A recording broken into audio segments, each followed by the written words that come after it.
They had eaten breakfast at a coffee shop in the station building. By chance, the inside of the shop had been decorated with Halloween colors since it was October. Maria had seemed to be awfully pleased with that.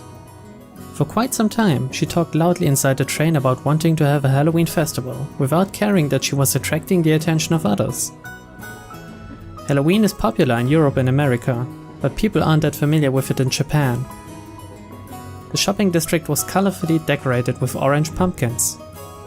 But the costume parades of children demanding sweets and saying "trick or treat" were nowhere in sight.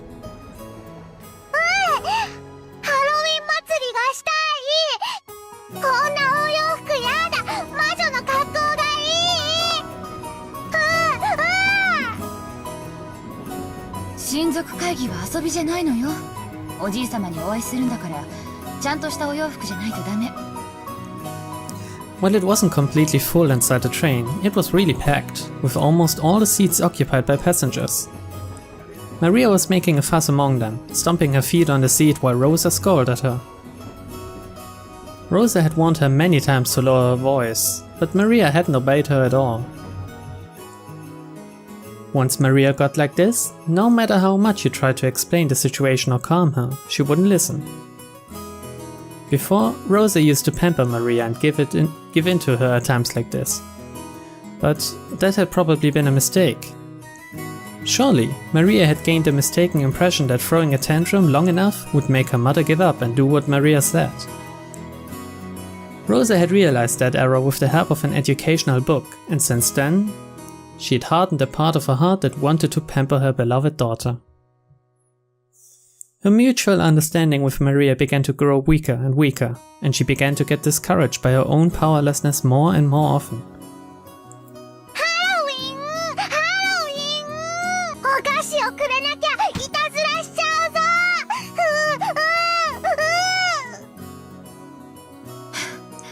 あなたにあげるお菓子はありません。さっき朝ごはんを食べたでしょ。お菓子をくれなきゃいたずらしちゃう! お菓子をくれなきゃいたずらしちゃ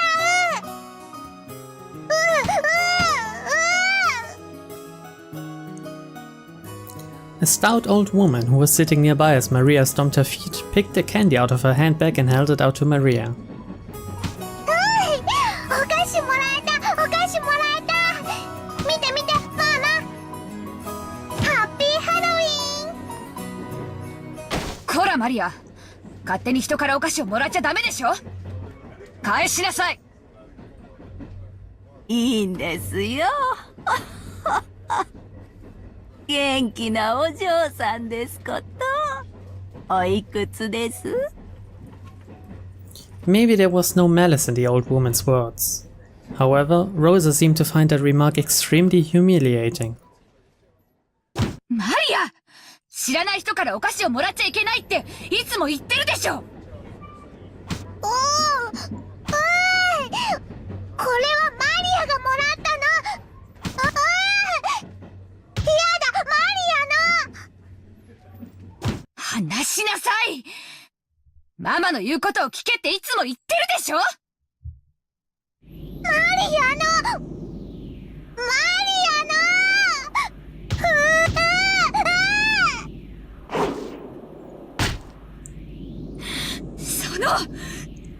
言うのをやめなさいって言ってるでしょ。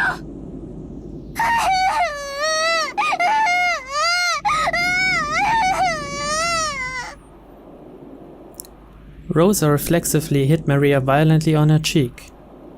In a flash, Maria started crying loudly.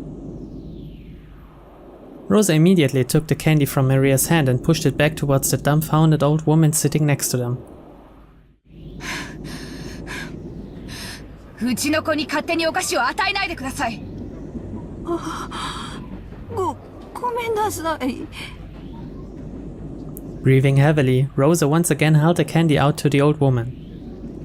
After getting flustered about what she should say for a few moments, perhaps the old woman realized that her actions may have troubled his parent and child, and she accepted the candy back, apologizing.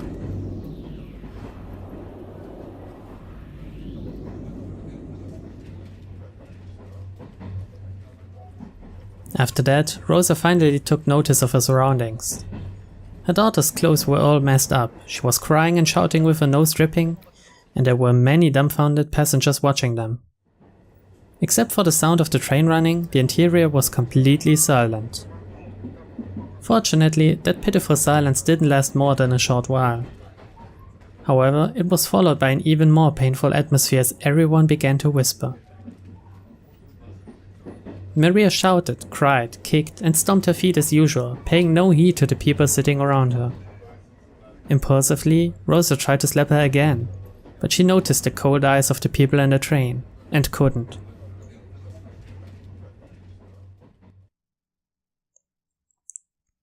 When the train stopped, Rosa forcibly pulled Maria's arm and got off, almost dragging her daughter along. Maria didn't stop crying. Rosa took her to the end of the platform and hit her cheek again. At the moment she was hit, Maria stopped crying for an instant, but before long she shouted and cried even more than before. Overwhelmed with emotion, Rosa grabbed the nape of Maria's neck and dragged her, tugging at her hair.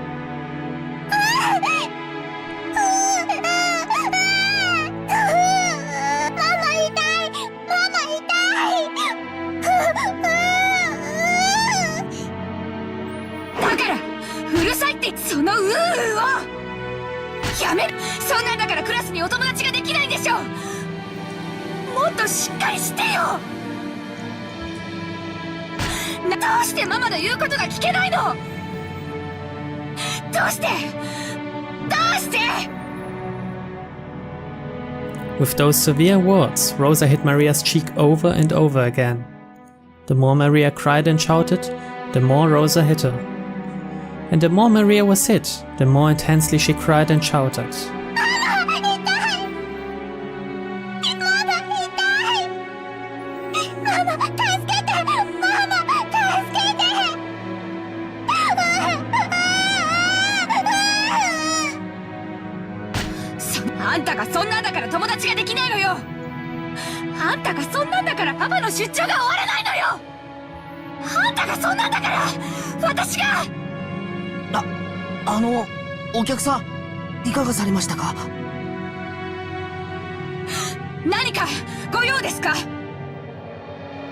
The one who timidly called to her was the station attendant.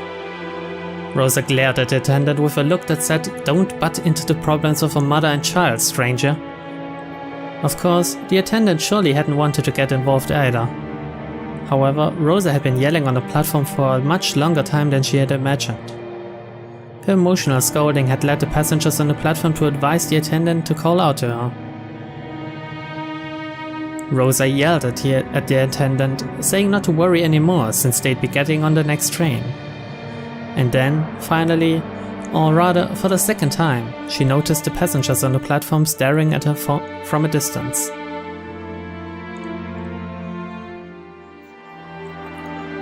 Rosa sweat slightly and felt a breeze make her sweat go cold, tormenting her. Maria still kept on crying, shielding her own head. Of course, if this beating continued, she'd probably keep crying indefinitely.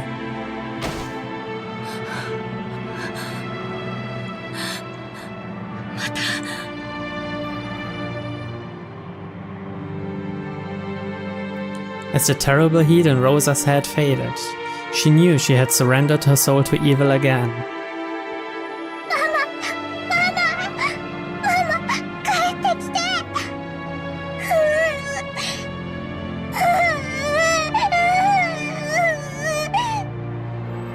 Rosa fell to her knees and hugged Maria, whose face was all soggy with tears and mucus.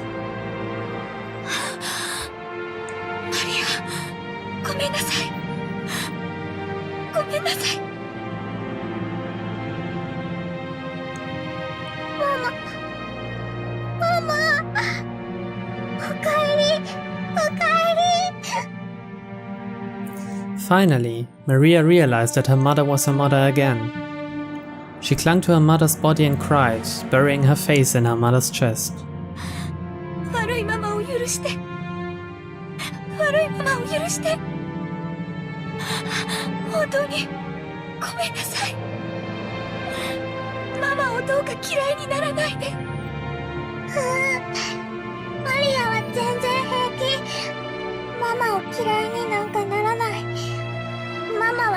また悪い魔女に乗り移られていただけ。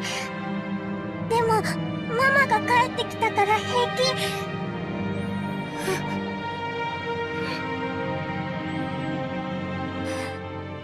悪い魔女にママはまた乗り移られていたの。ごめんね。本当にごめんね。For a long time, the two of them hugged each other, asking for and sharing words of forgiveness. After a while, they calmed down and both moved back at the same time. Maria's face and Rosa's face were both deep red after crying their eyes out.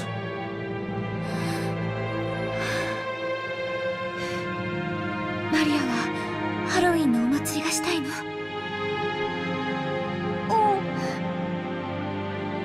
ジョージお兄ちゃんやジェシカお姉ちゃんにかぼちゃマシュマロを見せてあげたかった。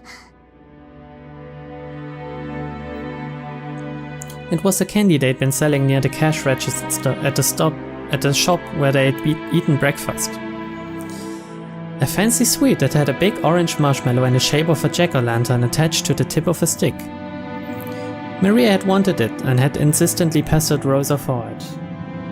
Rosa had refused, saying that there was no way she could buy sweets right after breakfast. じゃあマリア、この町に売っているかどうかわからないけど、降りて探してみようか。ママ大好き、愛してる。ありがとう。私もよ、マリア。愛してるわ。The truth was that they didn't have time to waste loitering around at a stopover station. If they missed the airplane, they'd fall half a day behind schedule. She should have left home with more time to spare, but she'd ended up leaving late after choosing Maria's clothes. Because of that, Rosa had been a bit impatient since the morning. She looked at the clock. They had to get on the next train immediately. But her daughter firmly joined hands with her to go buy the sweet with her mother, and that hand was warm. To Rosa as she was now, it was more important to renew her bonds with Maria. To her, Maria was not only a beloved daughter, she was everything Rosa had.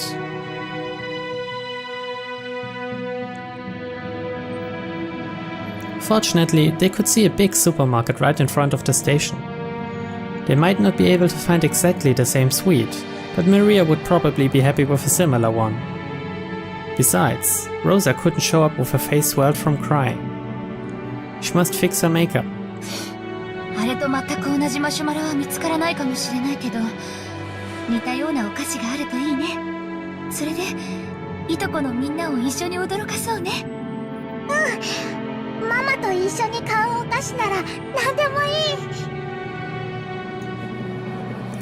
They exited through the turnstiles of the station in this unknown town. Maria walked across the pedestrian crossing together with her mother, chuckling to herself, as though she was walking in an amusement park. Both faces were still deep red, but the two of them, mother and child, smiled warmly at each other without any restraint. "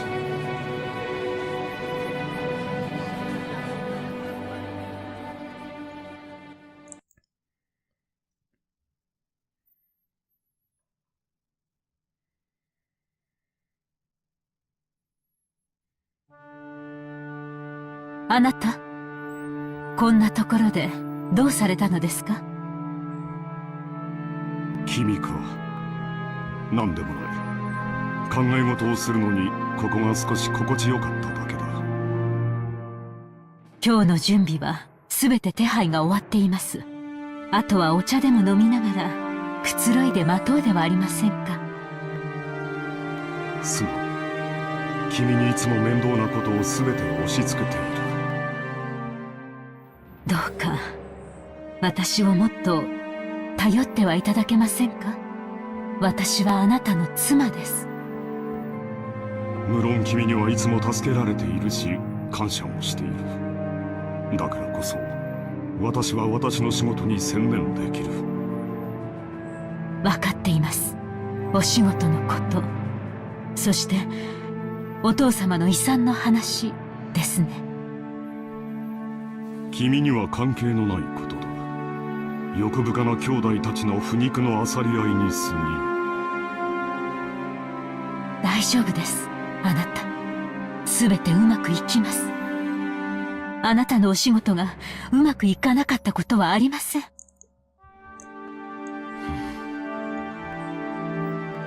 Natsui softly cuddled close to Krauss's shoulder. She complimented Krauss on his hard work, but Natsui knew better than anyone that his work wasn't going well. Krauss's project was something like a seesaw where a large amount of money swings. Big investments can lead to massive payoffs. But like large seesaws, they tend to shake a lot while moving very slowly instead of showing immediate results.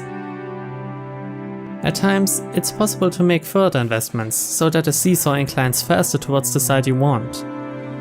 Of course, you'd only do that if you were confident you'd be able to recover all your investments in the not so distant future. However, the seesaws Krauss chose never turned out as he would have liked them to. His foresight wasn't wrong, but the times were moving sluggishly. They never managed to catch up with him. For example, think of a literal seesaw placed in a park. It's a really popular item, so there's always someone playing on it. And you've got to wait a long time for your turn. Let's say that one day you spotted one of those seesaws that was completely unused and you raced to grab it first and have it all to yourself. However, unless someone got on the opposite side of the seesaw, you wouldn't be able to play on it.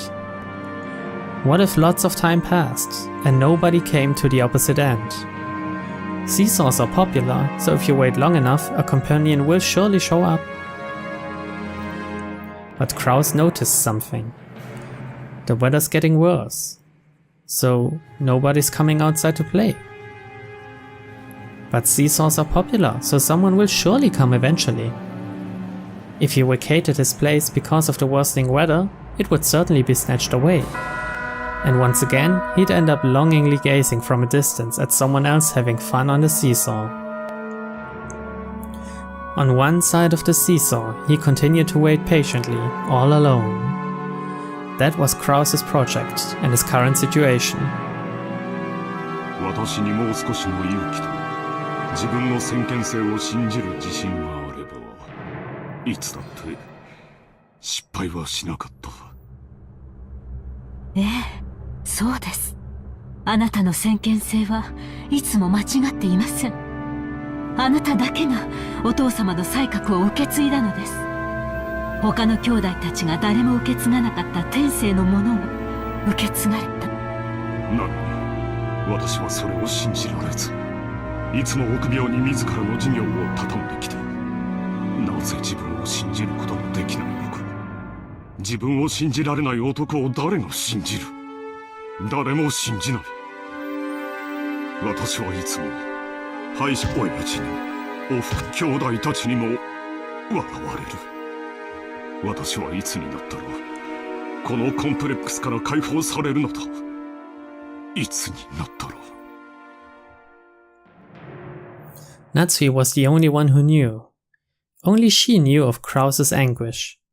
As the eldest son of the Ushiromya family, who would soon be forced to bear an immense responsibility, he couldn't open his pained heart to anyone, and was always getting compared to his father's great enterprises. あなたが親族会議に専念できるよう、すべての手配を済ませています。すべて。すまん。親父殿の件は問題ないかね。はい。源氏と南條先生は私たちの味方です。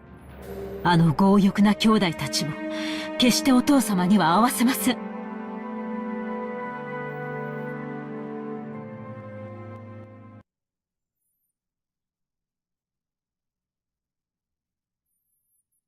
もしもし。はい、合田です。ええ、お任せください。年に一度の大仕事に腕が鳴っております。In the kitchen, multicolored ingredients were gathered and the preliminary arrangements were promptly being started. Even though it was still morning, the ingredients for dinner were already in saucepans and steaming. Normally, he had to deal with several assorted matters, but on the day of the family conference, he could devote himself entirely to cooking. To Goda, who was originally a chef, this was surely the greatest gala occasion of the whole year. ええ、ディナーには子牛のステーキを。素晴らしい肉がすでにホレイコで、今夜を待ちわびておりますよ。まかないも今夜はぜひ期待してください。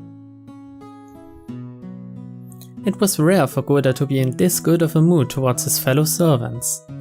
Goda bragged about being the Ushiromir family's personal chef, and knowing he was considered worthy to display his excellent cooking at the family conference was his greatest honor.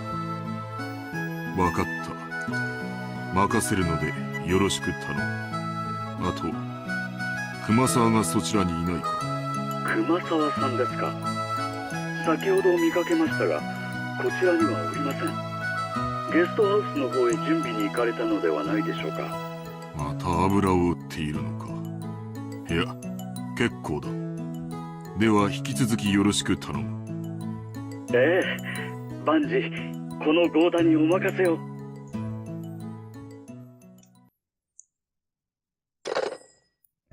Genji placed the telephone back on the receiver, sighing lightly.